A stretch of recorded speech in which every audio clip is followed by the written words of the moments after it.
Invasion massive de l'Espagne lancée à Ceuta. Ce que l'on ne vous dit pas. Alors là, je reviens tout juste des Pyrénées. Des Pyrénées à la fois françaises et espagnoles.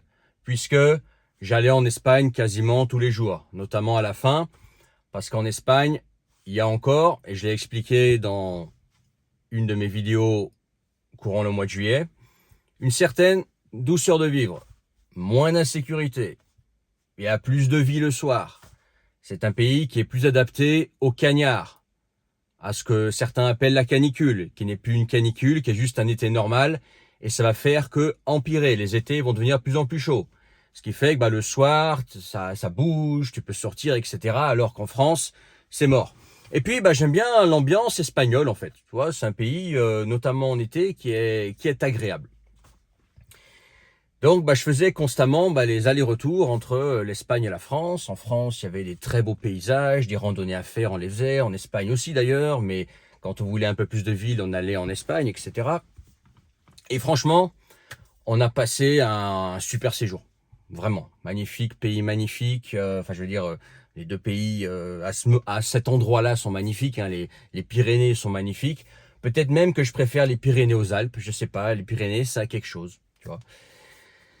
Et là, on commence avec Ceuta, une invasion migratoire à Ceuta. Je pense que tu as vu passer l'information. Donc, en gros, à Ceuta vivent 82 000 personnes. C'est une enclave, ou plutôt exclave espagnole située sur le continent africain, donc frontalier avec le Maroc, un sorte de Kaliningrad au Maghreb, ok, mais espagnol.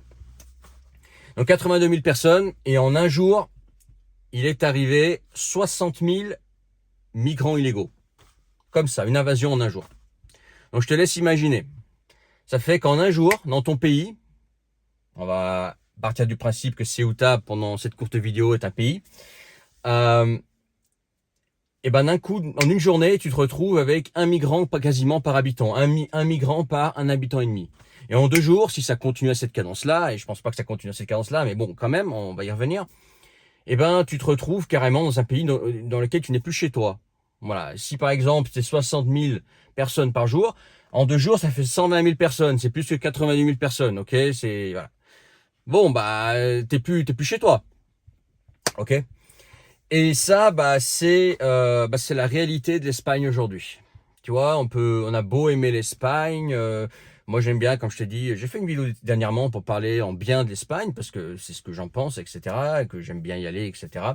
Et que je réfléchissais même à m'y expatrier. Bon, là, je t'avoue que ça m'en refroidit un petit peu. Hein. On va rentrer dans les détails.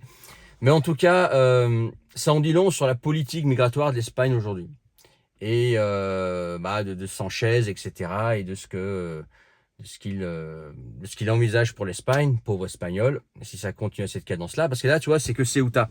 Mais si ça se généralise à, à d'autres coins d'Espagne, où ça pourrait venir du nord, ça pourrait venir du sud, de la Méditerranée notamment, hein, ça vient notamment d'Afrique, et c'est carrément harakiri pour l'Espagne, quoi. En une année, l'Espagne n'existe plus. Et tu me feras pas croire qu'ils vont tous les renvoyer chez eux, notamment avec Sanchez, hein, qui est un gros gauchiste euh, qui va être là en mode non mais non, on peut pas les renvoyer chez eux, etc. Il faut les protéger, etc. En un an, l'Espagne, ça peut être plié, quoi. Et ce qui est encore plus inquiétant, c'est que même Macron, qui lui-même est un gros gauchiste immigrationniste, hein, clairement là-dessus, même lui, il dit qu'il faut renforcer les contrôles aux frontières franco-espagnoles. Tu vois, pour qu'un gauchiste dise d'un gauchiste que ses frontières, en gros, sont pas assez contrôlées, que ça devient contrôlé, que il faut renforcer les contrôles, c'est que ça devient grave. Mélanie aussi, hein. Mélanie, c'est une femme, elle se présente de droite, mais en gros, c'est une grosse gauchiste. D'ailleurs, je pense qu'aujourd'hui, euh, l'Italie est plus amochée que l'Espagne. Tu vas en Italie, tu vas à Milan, par exemple, t'as l'impression d'être en France, hein. C'est le même merdier. L'Espagne, en pratique, est plus agréable encore que l'Italie. L'Italie, quasiment au niveau de la France, hein. C'est du pipeau.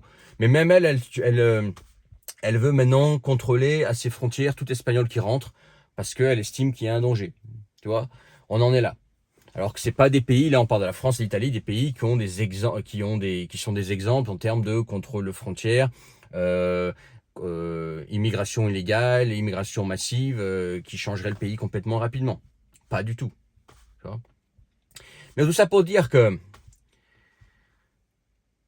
là, moi je circulais en bagnole comme je voulais d'Espagne en France, bah ça c'est quelque chose qui pourrait changer. C'est quelque chose qui pourrait changer à cause de ça, parce que la France pourrait mettre en place des contrôles aux frontières, il va falloir présenter son passeport, répondre à des questions, etc. Et ça va rendre, par exemple, le plan Pyrénées, où tu vis un petit peu en France, un petit peu en Espagne, tu profites un petit peu des pays, chaque pays a ses inconvénients, il y a des plus beaux paysages en France, mais par contre la vie est plus douce en Espagne, donc tu fais constamment les allers-retours. Bah ça, c'est un truc qui peut très vite être compromis avec ça, à cause de ça. Tu vois comme les choses peuvent très vite changer. Ça, c'est un truc, voilà, tu te dis, bah tiens, pourquoi pas m'installer dans les Pyrénées. Et puis, comme ça, je peux vivre voilà, sur les deux pays. Quand j'ai envie de cette ambiance, l'ambiance espagnole, je vais en Espagne. Quand j'ai envie de l'ambiance, j'ai envie de dire l'ambiance française, mais tu m'as compris, il y a dans les Pyrénées, c'est pas l'ambiance française du 93 et du 13, hein. C'est l'ambiance, voilà, randonnée, lac, paysage, etc. Vraiment, et puis même des petits villages encore très très sympas, vivables, etc. Bien peu que plus morts qu'en Espagne. Bah ça, c'est un truc tout de suite, ça peut te péter ton plan. Tu vois, comme c'est difficile de se projeter dans ce monde, parce que tout change très vite. Mais en tout cas, là, ce qui arrive, c'est quand même impressionnant quand tu vois les images. Tu te dis, mais attends, mais on va où là? Et là, si ça continue comme ça, et ben déjà, je donne pas long feu à l'Espagne, et puis bah les pauvres Espagnols, quoi. Ils vont se retrouver avec un pays encore pire que la France, où l'insécurité va exploser, où il va y avoir des clochards, des migrants dans les rues, etc., qui seront là, on ne sait même pas trop ce qu'ils font là. Ils disent qu'ils viennent travailler, mais comme par hasard, ce sont des hommes seuls, ce sont des hommes en bonne santé. Et je pense qu'il y a beaucoup dedans, moi tu vas pas me la faire, je pense qu'il y a beaucoup, beaucoup, beaucoup de voyous là-dedans. Voilà.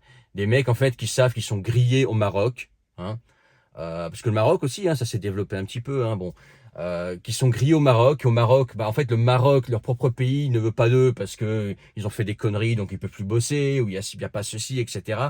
Et ils savent que voilà, ils auront plus de chances d'un pays dans lesquels ils sont inconnus et dans lesquels, comme par exemple ce que fait l'Espagne maintenant, eh ben on te fait un certificat de police, comme on appelle ça en français, un casier du numéro 3, comme on appelle ça, je sais plus, tu me diras en commentaire, mais tu m'as compris. Un casier judiciaire vierge, sur parole.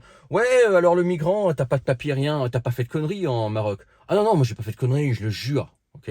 Je jure. Bon, bah c'est bon, alors on met casier judiciaire vierge. Ça se passe comme ça maintenant en Espagne, hein. C'est ce que Sanchez fait, hein. Avec son, comment dire, son, sa régulation massive. Donc quand tu entends ça en tant que Marocain qui est voyou, qui peut même plus rien faire dans son pays, etc. Et ben tiens, là j'ai une opportunité de refaire ma vie. Et ça vient comme ça. Donc c'est pas les meilleurs Marocains que l'Espagne récupère là. Là c'est tous les voyous, toutes les personnes en fait qui sont même grillées chez eux, quoi. Ok? Parce qu'il y a des Marocains très bien, hein, dans leur pays, etc. Il y a des coins au Maroc qui, enfin, j'ai regardé un petit peu, bon, c'est pas, ça va quoi, tu vois, ils vivent pas trop mal non plus, pas comme en Espagne. Mais ça, cette société-là, marocaine, on va dire, un peu plus upper class, elle est réservée à des Marocains, on va dire, voilà, de qualité. Tous ceux qui font des conneries, bah, ils cherchent à se barrer parce qu'ils sont grillés chez eux et que chez eux, bah, forcément, bah, déjà, bah, c'est, à mon avis, beaucoup plus strict qu'en Union européenne, hein, au niveau des punitions des mecs qui font des conneries. Ils se disent, bah tiens, je vais aller en Espagne. Les Espagnes sont tellement, enfin les Espagnols, pas les Espagnols le peuple, mais je veux dire, l'Espagne aujourd'hui, elle est tellement naïve, tellement, voilà, sans frontières rien, que j'y vais et je tente ma chance là-bas. De toute façon, j'ai tout à gagner. Et ça se passe comme ça. C'est comme ça que le pays récupère bah, que les pires. Et l'Espagne, bah, c'est frontalier de la France, donc ça peut encore rentrer en France, même si là, bah, j'ai regardé ce matin. Dans les Pyrénées-Orientales, pareil, les Pyrénées-Orientales, c'est le département 66, ok, donc Perpignan. Ils commencent déjà à renforcer les contrôles avec l'Espagne voilà, pour éviter que bah, ces gens-là arrivent ici, quoi. Ok. Alors pour le moment, c'est que Asueta qui est sur le continent africain, mais aussi bien, ça va arriver sur les côtes méditerranéennes, et puis Sanchez, il va être là les bras croisés. Ah bah non, bon, on les accueille, et puis on leur fait un casier judiciaire vierge, et puis ça va traîner dans les rues, puis ça va venir le bordel, et puis beaucoup d'entre eux parlent français. Au Maroc, on parle français. Bon, bah, si tu parles français, c'est plus facile, entre guillemets, du moins dans leur tête, de t'intégrer en France que de t'intégrer en Espagne, parce qu'en Espagne, il faut réapprendre une langue, alors que si tu parles déjà français, tu arrives en France, t'as qu'à traverser l'Espagne, et puis tu arrives en France, et puis au moins tu parles la langue, tu peux, je sais pas, travailler au noir, je sais pas, dans les champs, je sais pas quoi, ce qui me s'imagine, et donc ça peut vite arriver en France aussi, quoi. Ok.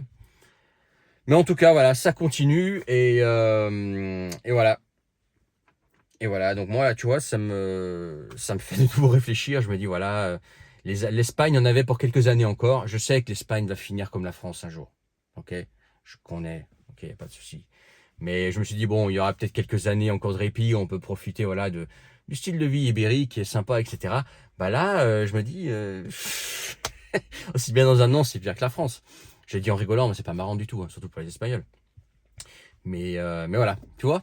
Donc, comme j'en reviens à ce que je disais dans une de mes dernières vidéos, que bah, dans ce monde, il faut être prêt à bouger, il faut toujours.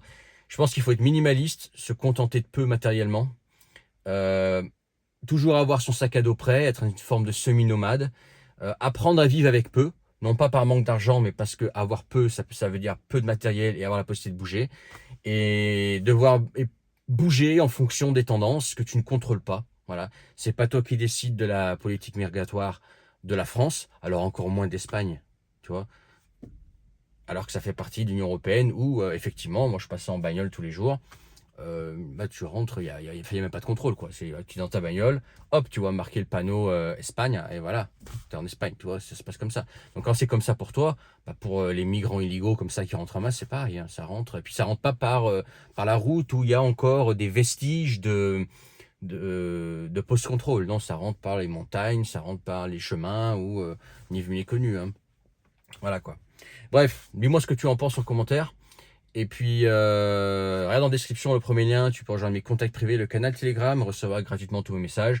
Pour aller plus loin, même si en ce moment, bah, c'est complet, mais ça va rouvrir plus tard, tu as une nouvelle page, mon service d'accompagnement au changement de vie. Voilà, si tu veux par exemple lancer un truc sur Internet ou tu veux te reconvertir dans un métier manuel, changer de pays, voilà, changer de façon de vivre. Moi, c'est quelque chose que j'ai fait plusieurs fois et que je vais continuer de faire parce que le contexte va nous y pousser. Et bah, c'est dans la description. Moi, je t'accompagne, je te soutiens là-dedans. Et puis, partage cette vidéo, n'oublie pas de t'abonner, mets ton pouce, laisse ton commentaire en bas, et puis à plus tard pour une autre vidéo. Ciao.